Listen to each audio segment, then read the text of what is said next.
بسم اللہ الرحمن الرحیم۔ السلام علیکم ورحمۃ اللہ تعالی وبرکاتہ۔ نحمدہ ونصلی ونسلم علی رسولہ الکریم۔ چند مسائل کے ساتھ ایک بار پھر آپ کی خدمت میں حاضر ہوں۔ ایک سوال پوچھا گیا بجلی کے استعمال کے تعلق سے کہ جیسے بہت سے لوگ آج کل اپنے گھروں میں حکومت کو بغیر بتائے یا اس کا بل پے کیے لائٹ استعمال کرتے ہیں، اس سے کھانا بناتے ہیں، اے سی استعمال کرتے ہیں یا پھر اور اپنی ضروریات پوری کرتے ہیں، تو اس بجلی کا کیا حکم ہوگا؟ تو حضرات محترم، ایک بات جانیں کہ ایسی بجلی کا استعمال کرنا یہ چوری کہلاتا ہے۔ علماء اکرام نے اس کی وضاحت فرمائی ہے کہ اس طریقے کی لائٹ جس کا حکومت کے ہاں کوئی اندراج نہ ہو، اس کا بل نہ دیا جاتا ہو اور اس کو اس طور پہ جلایا جاتا ہو کہ جو بجلی سے جڑے ہوئے، اس محکمے سے جڑے ہوئے جو لوگ ہیں، اگر وہ دیکھ لیں تو اس پہ ان کی سرزنش کریں، ڈانٹیں پھٹکاریں، تو ایسی بجلی کا استعمال کرنا ناجائز و حرام ہے۔ اب اگر وہ مسجد میں اس طریقے سے استعمال ہو رہی ہے تو مسجد کے جو ذمہ داران ہیں وہ گنہگار ہوں گے، اور اگر گھر میں استعمال ہو رہی ہے تو ظاہر سی بات ہے گھر کے جو ذمہ دار حضرات ہیں وہ گنہگار ہوں گے۔ پوچھنے والے کا مقصد یہ تھا کہ اب جو لوگ روزے کی حالت میں ایسی اے سی استعمال کر رہے ہیں تو ان کے روزے کا کیا حکم ہوگا، یا پھر اس پہ اگر وہ کھانا وغیرہ پکا رہے ہیں تو ان کے کھانے کا حکم کیا ہوگا؟ حضرات محترم، ایک بات جان لیں کہ یہ بجلی جو طرح طرح سے لوگ اس طریقے سے چوری کرتے ہیں، یہ فریب کاری ہے، یہ دھوکہ ہے، اور دھوکہ نہ مسلمان کے ساتھ جائز ہے اور نہ ہی کسی غیر مسلم کے ساتھ جائز ہے، اور نہ ہی حکومت ہند کے ساتھ یا کسی بھی حکومت کے ساتھ۔ ساتھ ہی ساتھ یہ ذلت و رسوائی کا سبب ہے۔ مسلمان کی عزت، ابن ماجہ شریف کی حدیث ہے کہ اللہ کے رسول علیہ الصلوۃ والتسلیم نے ارشاد فرمایا، ایک مسلمان کی عزت خانہ کعبہ سے افضل ہے۔ تو حضرات محترم، اپنی عزت کی پاسداری کرنا، اس کی حفاظت کرنا، یہ بھی بہت ضروری ہے۔ اب رہا یہ کہ اس پر کھانا پکانا، تو ایک حدیث پاک میں اللہ کے رسول علیہ الصلوۃ والتسلیم ارشاد فرماتے ہیں، ان الجسد غذی بالحرام فحسبہ جہنم، کہ جو جسم بھی حرام کے نوالے سے پلا اس کے لیے جہنم کافی ہے، یعنی وہ جنت میں نہیں جائے گا۔ تو بس اسی طریقے سے آپ سمجھ سکتے ہیں کہ جب وہ چیز چوری کی ہے تو اس کا استعمال کرنا یہ بھی ناجائز و حرام ہوگا اور اس پہ آپ کو گناہ ملے گا۔ ایک بات میں اور یہاں پہ عرض کر دوں عزت کے حوالے سے، مسلمان کی عزت کے حوالے سے، چونکہ آج کل دیش میں، ملک میں لاک ڈاؤن ہے اور کرونا وائرس کا معاملہ چل رہا ہے۔ آپ خبریں دیکھتے ہوں گے کہ جگہ جگہ سے خبریں آ رہی ہیں کہ خصوصیت کے ساتھ مسلم محلوں میں جب پولیس یا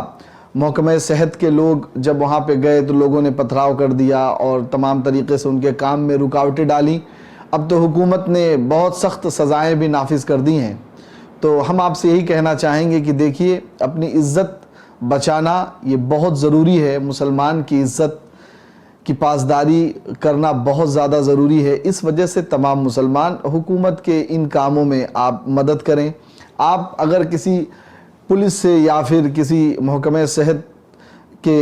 کارکنان سے آپ اگر لڑ لیں گے تو اس کے بعد جب حکومت آپ کے گھر پہ دھاوا بولے گی یا آپ کے محلے میں دھاوا بولے گی تو اس میں طرح طریقے کی چیزیں ہوں گی اور اس میں کافی رسوائی اور ذلت ہوگی، اور اس طریقے سے میڈیا وغیرہ میں جو خبریں چل رہی ہیں وہ آپ دیکھ ہی رہے ہیں۔ تو لہذا اپنی عزت کی پاسداری خود آپ کریں اور آپ اس طریقے کے کام نہ کریں جس سے مسلمانوں کا نام خراب ہو، کیونکہ نہ یہ اسلام کا شیوا ہے کہ اسلام ایسے کاموں کی اجازت دیتا ہے۔ اور ساتھ ہی ساتھ ایک بات جان لیں کہ اگر آپ کے گھر یا دروازے پہ کوئی آتا ہے، کوئی بھی ہو، اگر وہ غیر مسلم بھی ہے یا کوئی بھی، تو اس کے لیے جو شریعت کے تقاضے سے اس کی عزت ہے وہ آپ کے اوپر کرنا لازم و ضروری ہے، لہذا آپ ایسے کام نہ کریں جس سے اسلام اور مسلمانوں کے اوپر انگلی اٹھائی جائے۔ ایک سوال یہ ہوا کہ ہاف آستین کی ٹی شرٹ پہن کر اگر کوئی شخص نماز پڑھے تو اس کے نماز کا حکم کیا ہے؟ علماء اکرام نے اور خصوصیت کے ساتھ علامہ امجد علی علیہ رحمت رضوان حضور صدر الشریعہ نے یہ بیان فرمایا ہے کہ ہاف آستین پر اگر کوئی نماز ہاف آستین کی ٹی شرٹ پہن کے کوئی نماز پڑھتا ہے تو اس کی نماز مکروہ ہوگی، یعنی اگر اس کے پاس اور کپڑے موجود ہیں فل آستین کے تو اس کو چاہیے کہ وہ فل آستین کے کپڑے پہن کر نماز پڑھے، اور اگر اس نے نہیں پہنا اور اسی ہاف آستین پہ پڑھا، ہاف آستین کے شرٹ یا ٹی شرٹ پہ، تو اس کی نماز مکروہ ہوگی، یعنی نماز ہو جائے گی لیکن اس میں کراہت ہے۔ تو لہٰذا آپ حضرات کوشش یہ کریں کہ آپ پورے مکمل طور سے تیار ہو کر نماز کو خشوع اور خضوع کے ساتھ پڑھیں تاکہ آپ زیادہ سے زیادہ ثواب کما سکیں۔ ثواب میں قطعی طور پہ کمی کرنے والے کام کو نہ کریں، کیونکہ یہ وقت ہمارے لیے اللہ تبارک و تعالی نے عمل کا دیا ہے، اور جتنی نیکیاں ہم کریں گے کل قیامت میں ہمارے لیے اتنی ہی آسانیاں ہوں گی انشاءاللہ۔ ایک سوال ہوا کہ بیٹی باپ کے سامنے یا بھائی کے سامنے وہ کس طریقے سے رہے، آیا وہ چست کپڑے کا استعمال کریں یا پھر وہ نائٹی وغیرہ پہن لیتی ہیں یا پھر دوپٹے وغیرہ کا اہتمام نہیں کرتی ہیں، تو ان کے تعلق سے کیا حکم ہے؟ حضرات محترم، پردے کے تعلق سے علماء اکرام کی بہت سی تقریریں آپ کو یوٹیوب پر مل جائیں گی اور لوگ جانتے اور سنتے بھی ہیں۔ ایک بات جانیں کہ یہ اس طریقے سے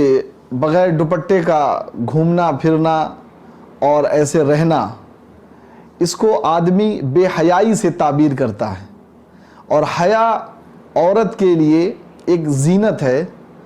اور اس کا زیور ہے۔ اللہ کے رسول صلی اللہ تعالی علیہ وسلم نے ایک مقام پر ارشاد فرمایا، الجنت حرام علی کل فاحش، کہ جنت حرام ہے ہر فاحش پر، یعنی جو بھی اس طریقے کے فحش کام کرے جس سے طبیعت کو ناگواری لگے، جس سے شریعت کو ناگواری ہو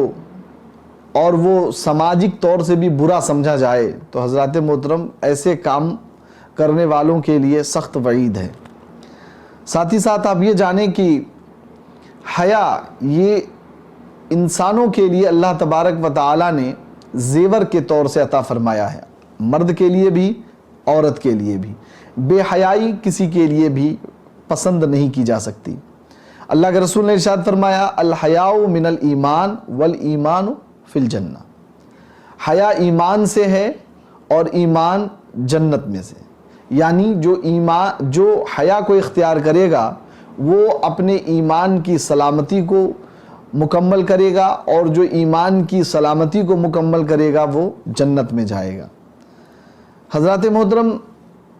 اب یہ رہا کہ باپ کے سامنے بیٹی تو بے پردہ ہو سکتی ہے، بھائیوں کے سامنے ہو سکتی ہے، تو حضرات محترم بے پردہ ہونے کا مطلب یہ نہیں ہے کہ وہ اپنے دوپٹے کا اہتمام نہ کرے یا بہت چھوٹے یا بہت چست کپڑے پہنے، بلکہ اس کا مطلب یہ ہے کہ وہ ان کے سامنے اپنے چہرے کو اور اپنے ہاتھ کو، اپنے پیر کو جہاں تک دکھانے کی شریعت نے اجازت دی ہے، ان کے ساتھ وہ بیٹھ سکتی ہے اور اسے اپنے چہرے وغیرہ کو چھپانے کی ضرورت نہیں۔ اگر عورت ہے اور بالغہ لڑکیاں ہیں تو ان کے لیے ضروری ہے کہ وہ اپنے دوپٹے کا اہتمام کریں۔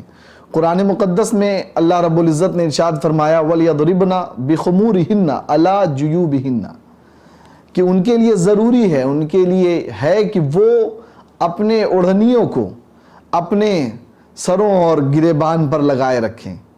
تو اس لیے ضروری ہے کہ جب بھی والد کے سامنے یا بھائیوں کے سامنے عورت آئے یا پھر عورتوں کے محفل میں بھی جائے تو حیا اس کے ہاتھ سے نہ چھوٹنے پائے، اس کا دامن کسی بھی صورت میں نہ چھوٹے۔ بے حیائی، بے پردگی کے تعلق سے بہت سی وعیدیں ہیں۔ اللہ کے رسول علیہ الصلاۃ والتسلیم نے بہت سی باتیں بیان فرمائی ہیں۔ ایک بات حضرت عائشہ صدیقہ رضی اللہ تعالی عنہا کے بارے میں علامہ عینی رحمۃ اللہ تعالی نے لکھا ہے کہ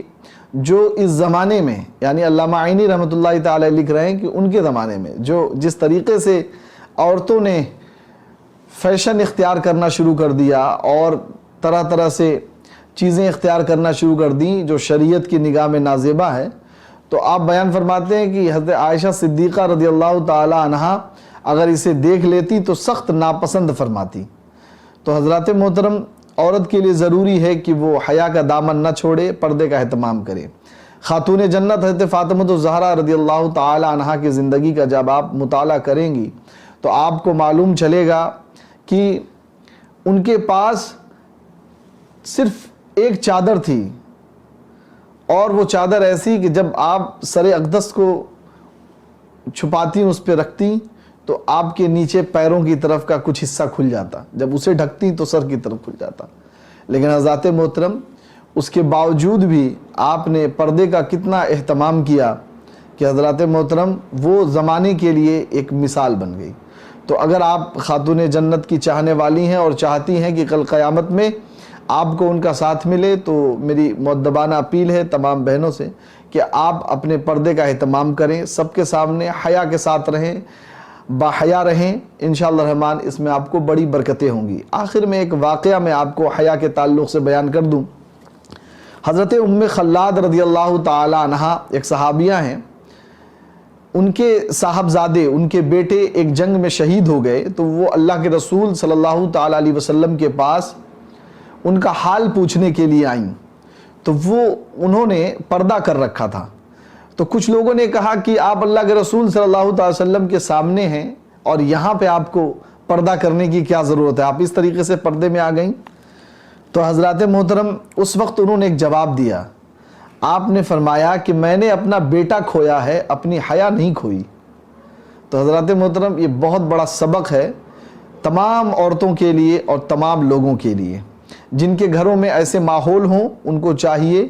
اس گھر کے جو ذمہ داران ہیں کہ وہ ان کی صحیح پرورش کا انتظام کریں، انہیں بچپن سے ہی اسلام کی وہ باتیں بتائیں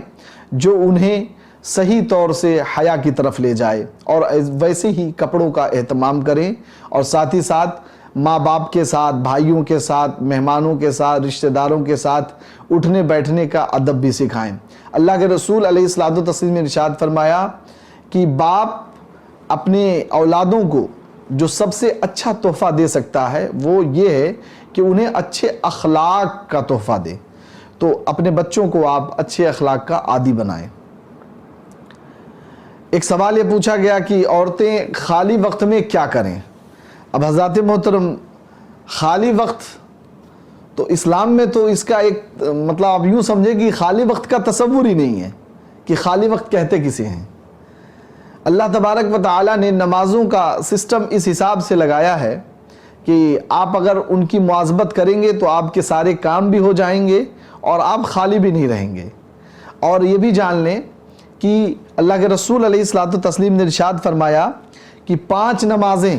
اور جمعہ سے جمعہ تک اور رمضان سے رمضان تک ان تمام گناہوں کو مٹا دیتے ہیں جو ان کے درمیان ہوئے، جبکہ آدمی کبیرہ گناہوں سے بڑے گناہوں سے بچے تو اللہ تبارک و تعالیٰ صغیرہ گناہوں کو مٹا دیتا ہے۔ اب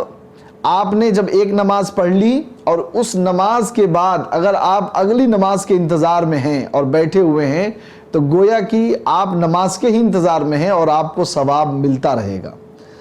خالی وقت اگر آپ کی نگاہ میں ہے تو وہ جس میں لوگ گیم کھیلنے لگتے ہیں یا پھر طرح طرح کے الٹے سیدھے کام کرنے لگتے ہیں، تو جناب والا رمضان میں یا رمضان کے علاوہ کبھی بھی آپ کو اپنا وقت ایسے کاموں میں گزارنا جس سے آپ کو کوئی فائدہ حاصل نہیں ہونے والا، تو شریعت مطہرہ نے اسے قطعی طور پہ پسند نہیں فرمایا۔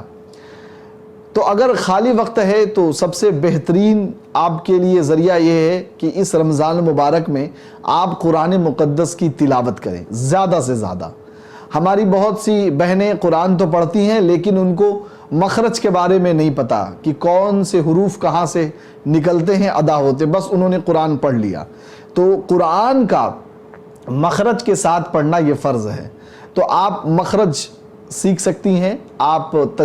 تجوید کو سیکھ سکتی ہیں، قرآن صحیح پڑھنے کو سیکھ سکتی ہیں، اپنے ٹائم کو ادھر لگا سکتی ہیں۔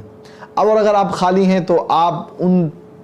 ٹائم میں آپ اپنے بچوں کے ساتھ بیٹھ کر آپ ان کی اچھی تربیت کریں، ان سے پیار محبت کریں، اور اپنے ساس سسر یا پھر اپنے گھر میں اپنے والدین کے ساتھ لگ کر ان کی خدمت کریں۔ اور اگر آپ خالی ہیں، آپ کو لگتا ہے، تو ایک آسان عمل یہ کہ آپ درود شریف کی کثرت کریں۔ اب یہ آپ کام کرتے ہوئے بھی کر سکتی ہیں کہ آپ کام کرتے رہیں اور آپ کی زبان پر اللہ کے رسول علیہ الصلوۃ والتسلیم کے اوپر درود پڑھنے کا سلسلہ جاری رہے۔ ساتھ ہی ساتھ ایک طریقہ ہے جو بہت ہی زبردست طریقہ ہے۔ اللہ کے رسول علیہ الصلوۃ والتسلیم کی پیاری صاحبزادی حضرت خاتون جنت فاطمۃ الزہرا رضی اللہ تعالی عنہا ایک دفعہ آپ کے پاس آئیں اور انہوں نے آپ سے غلام کا مطالبہ کیا کہ مجھے کام بہت زیادہ ہو جاتا ہے، میں تھک جاتی ہوں، آپ میرے لیے ایک غلام دے دیں تاکہ میرے کام آسانی سے ہو جائیں۔ تو اللہ کے رسول علیہ الصلوۃ والتسلیم نے فرمایا کہ بیٹی میں تمہیں غلام نہیں دے سکتا، لیکن ہاں تمہیں ایک ایسی چیز دے سکتا ہوں جو دنیا اور ما فیہا سے بہتر ہے، یعنی دنیا سے بھی بہتر ہے اور اس دنیا میں جو کچھ ہے ان تمام چیزوں سے بہتر ہے۔ تو حضرت خاتون جنت رضی اللہ تعالیٰ عنہا نے فرمایا میرے ابا جان وہ کیا چیز ہے، ضرور عطا فرمائیں۔ حضرت علی کرم اللہ وجہ الکریم بھی موجود تھے۔ اللہ کے رسول علیہ الصلوۃ والتسلیم نے ارشاد فرمایا ہر نماز کے بعد 33 بار سبحان اللہ، 33 بار الحمدللہ اور 34 بار اللہ اکبر۔ حضرت علی کرم اللہ وجہ الکریم بیان فرماتے ہیں کہ جس دن آقا کریم علیہ الصلوۃ والتسلیم نے ہمیں یہ عمل بتایا،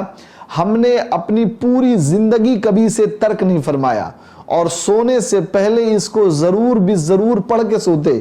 تو کسی نے کہا کہ کبھی نہیں، کیونکہ اسے پتا تھا کہ حضرت علی کرم اللہ وجہ الکریم پہ ایک وقت ایسا بھی گزرا ہے جنگ صفین کے وقت پہ کہ آپ کے اوپر دن رات کافی بھاری گزر رہے تھے۔ تو قائل نے یہ سوچا کہ شاید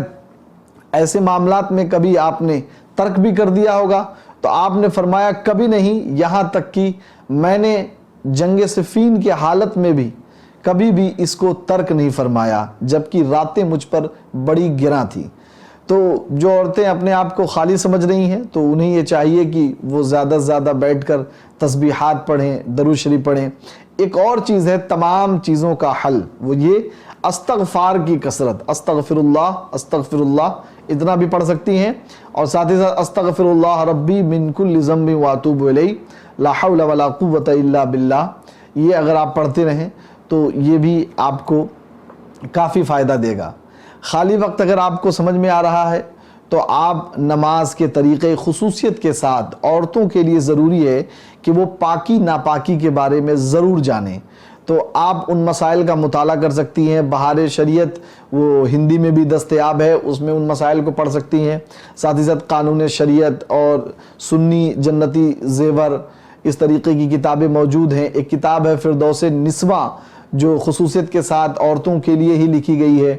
تو حضرات محترم آپ ان کتابوں کا مطالعہ کر سکتی ہیں اور آپ مطالعہ کر کے اپنے علم میں اضافہ کر سکتی ہیں، اور ساتھ ہی ساتھ اپنے وقت کو آپ اس طریقے سے لگائیں گی تو آپ کو ثواب بھی حاصل ہوگا۔ ایک سوال یہ پوچھا گیا کہ نماز میں قرآن پڑھنا، یہ کس طریقے سے ہمیں نماز میں قرآن پڑھنا چاہیے؟ یہ سوال اس لیے پوچھا گیا کہ آج کل رمضان الکریم کی راتیں الحمدللہ رب العالمین تراویح کے ساتھ گزر رہی ہیں، لیکن دیکھا یہ جاتا ہے کہ آدمی جب عشاء کی نماز پڑھتا ہے تو اس میں تو کچھ طمانینت نظر آتی ہے، اطمینان نظر آتا ہے، قرات میں اس کے کچھ رعایات نظر آتی ہیں، لیکن جیسے ہی وہ تراویح کے لیے کھڑا ہوتا ہے تو مانو ایسا لگتا ہے کہ وہ نماز پڑھ ہی نہیں رہا، کوئی اور چیز پڑھ رہا ہے۔ اتنی جلدی بازی، اتنی جلدی بازی، اتنی جلدی بازی کہ نہ رکوع سجود کی خبر صحیح طریقے سے اور نہ ہی قرآن مقدس پڑھنے کا صحیح انداز، بلکہ سورہ فاتحہ کو ایک سانس میں ختم کرنے کی ضد۔ اور حضرات محترم اس کے علاوہ جو صورتیں یا پھر قرآن مقدس کی جو تلاوت ہو رہی، اتنی جلدی کی کہیں پہ الف چھوٹ رہا ہے تو کہیں پہ فے صحیح سے ادا نہیں ہو رہا تو کہیں پہ بڑی شین ادا نہیں ہو رہی، اور اس طریقے سے قرآن پڑھ رہے ہیں۔ تو جناب والا ایک بات جان لیں کہ نماز تراویح میں نماز لگی ہوئی ہے، وہ نماز ہے، اور آپ چاہے تراویح کی نماز پڑھیں، نفل کی نماز پڑھیں یا فرائض پڑھیں، واجبات پڑھیں، اگر ان میں آپ نے قرأت کی رعایت نہیں کی تو آپ کی نماز ہی نہیں ہونی کسی صورت میں۔ ایک حدیث مبارکہ میں ہے کہ اگر کوئی آدمی 60 سالوں تک نماز پڑھتا رہے اور وہ رکوع سجود کو صحیح طریقے سے نہ کرے تو اللہ تبارک و تعالیٰ اس کی نماز کو قبول نہیں فرماتا۔ تو آپ پوری زندگی پڑھیں اور اتنی جلدی جلدی نمازیں پڑھیں کہ کب رکوع میں گئے، کب سجدے میں آئے، کب قیام کیا، کچھ پتہ ہی نہیں۔ ساتھ ہی ساتھ آپ یہ بھی جان لیں کہ حضرت علی کرم اللہ وجہ الکریم بیان فرماتے ہیں کہ جو شخص نماز میں رکوع کرے اور اپنی پیٹھ سیدھی نہ کرے، اللہ تبارک و تعالی اس کی نماز کی طرف نگاہ نہیں فرماتا۔ اللہ اکبر۔ پیٹھ سیدھی کرنے کا مطلب کیا؟ کہ آپ اتنے استوار ہو جائیں کہ آپ کی پیٹھ پر کوئی چیز، یعنی جیسے اس کی مثال دی گئی ہے کہ پانی کا گلاس وغیرہ رکھا جا سکے، لیکن جب تراویح پڑھنے کی بات آتی ہے تو اللہ اکبر۔ ایک بات اور جانیں کہ حضرات محترم قرآن مقدس کی فضیلت و اہمیت بہت زیادہ ہے۔ اللہ تبارک و تعالی نے قرآن مقدس کو نازل فرمایا تاکہ ہم اس کی تلاوت کر کے اپنے اعمال میں نیکیوں کا اضافہ کر سکیں، اپنی زندگی کو سنوار سکیں اور قرآن مقدس کو مضبوطی سے تھام کر رب کی خوشنودی کو حاصل کر سکیں۔ اللہ کے رسول علیہ الصلوۃ والتسلیم نے ارشاد فرمایا، ہم اہل القرآن اہل اللہ خاصتہ، کہ وہ جو قرآن والے ہیں، یعنی قرآن کو پڑھنے والے ہیں، قرآن کو سیکھنے والے ہیں، قرآن پہ عمل کرنے والے ہیں، وہی اللہ کے خاص ہیں، وہی اللہ کے خاص بندے ہیں۔ قرآن مقدس کے بارے میں ایک حدیث پاک میں اللہ کے رسول ارشاد فرماتے ہیں، اذا احب احدکم ان یحدث ربہ فلیقرأ القرآن، کہ جب تم میں سے کوئی یہ چاہے کہ وہ اپنے رب سے باتیں کرے تو اسے چاہیے کہ وہ قرآن کی تلاوت کرے۔ تو قرآن جب آپ پڑھتے ہیں تو آپ اپنے رب سے الحمدللہ رب العالمین باتیں کرتے ہیں۔ تو تراویح آپ اتنی جلدی پڑھیں کہ پتہ نہ چلے کہ سورہ فاتحہ میں آپ نے کیا پڑھی اور اس کے علاوہ آپ نے کیا پڑھا، تو یہ رب سے باتیں ہوں گی۔ جناب آپ کسی عام آدمی کے سامنے یوں تیزی باتیں کرنے لگیے، اس کو سمجھ میں نہ آئے تو وہ آپ کو ڈانٹ کے بھگا دے گا۔ یہ تو رب کی بارگاہ ہے، یہاں پہ آپ کو سنجیدہ ہونا ہے، آپ کو خشوع اور خضوع کے ساتھ نماز پڑھنا ہے، یہاں پہ کوئی جلدی بازی نہیں۔ اور ایک بات جان لیں، آپ ایک بار طمانینت کے ساتھ، سکون و اطمینان کے ساتھ نماز پڑھ کے دیکھیں۔ اگر آپ عام دنوں میں اس طریقے سے جلدی بازی میں تراویح پڑھتے ہیں جو کہ قبول بھی نہیں ہوتی، اللہ خیر فرمائے، تو حضرات محترم آپ کو 20 منٹ یا 25 منٹ لگتے ہیں، تو اس میں آپ کو زیادہ 35 سے 40 منٹ لگیں گے، لیکن آپ کو بہت زیادہ سکون و اطمینان حاصل ہوگا۔ ساتھ ہی ساتھ ایک بات اور جان لیں قرآن مقدس کے حوالے سے، کہ اگر آدمی قرآن مقدس کی تلاوت کر رہا ہے، یہ نماز کے علاوہ کی بات ہو رہی ہے، دیکھا ہی جاتا ہے کہ رمضان میں کسی سے ملیے تو بہت سے لوگ ایسے ملتے ہیں، کتنے ہو گئے، تو کوئی کہتا ہے 5 قرآن پڑھ لیا، کوئی کہتا ہے 4 قرآن پڑھ لیا، کوئی بولتا ہے 10 پڑھ لیا، لیکن جناب پڑھا کیسے؟ تو پتہ یہ چلتا ہے کہ جناب نے قرآن مقدس کو اپنے زبان سے نہیں پڑھا بلکہ اپنے من میں پڑھا، قرآن کو دیکھتے رہے اور من میں پڑھتے رہے۔ تو حضرات محترم اس میں آپ کو قرآن دیکھنے کا، چھونے کا ثواب ملے گا، لیکن تلاوت کا ثواب نہیں ملے گا آپ کو، اور یہ گنتی بھی نہیں ہے۔ آپ کی زبان حرکت کرنی چاہیے، آپ کے لب ہلنے چاہیے، یہ ادنا درجہ ہے جب آپ نماز کے علاوہ قرآن کی تلاوت کریں۔ بلکہ بہتر یہ ہے کہ اتنی آواز ہو کہ آپ خود سن سکیں، سمجھ رہے ہیں؟ اور اگر بہت سے لوگ پڑھنے والے ہیں تو لوگوں کو چاہیے کہ آہستہ آواز میں پڑھیں، لیکن زبان کی حرکت اور ہونٹوں کا ہلنا یہ بند نہیں ہوگا۔ اسی طریقے سے اگر کوئی آدمی نماز میں اس طریقے سے قرآن پڑھے یا پھر نماز میں التحیات وغیرہ اگر ایسے پڑھ رہا ہے تو اس کی نماز نہیں ہو رہی، اور اگر اس نے قرآن کو تو آواز سے پڑھا لیکن التحیات کو اگر اس نے اس طریقے سے بند لبوں کے ساتھ پڑھا تو اس کی نماز واجب الاعادہ ہے۔ ایک بات اور جانیں کہ قرآن مقدس کسی نے پڑھا اور پڑھنے کے بعد وہ قرآن کو بھول جائے، جیسا کہ ابو داؤد شریف کی حدیث ہے کہ اللہ کے رسول نے ارشاد فرمایا کہ جو بھی آدمی قرآن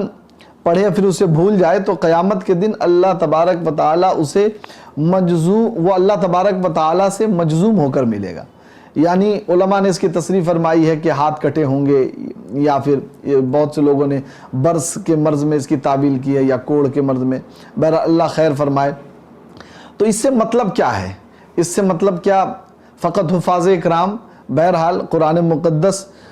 کی نعمت اللہ تبارک و تعالیٰ نے جسے دی ہے وہ اس کی حفاظت کرے۔ تو اس سے مراد صرف حفاظ کرام نہیں ہے، بلکہ وہ شخص بھی جنہوں نے اپنی زندگی میں قرآن پڑھنا سیکھا۔ احناف کے نزدیک یہ مسئلہ ہے، ملا علی قاری رحمۃ اللہ تعالیٰ علیہ نے مرقات المفاتیح میں سے بیان فرمایا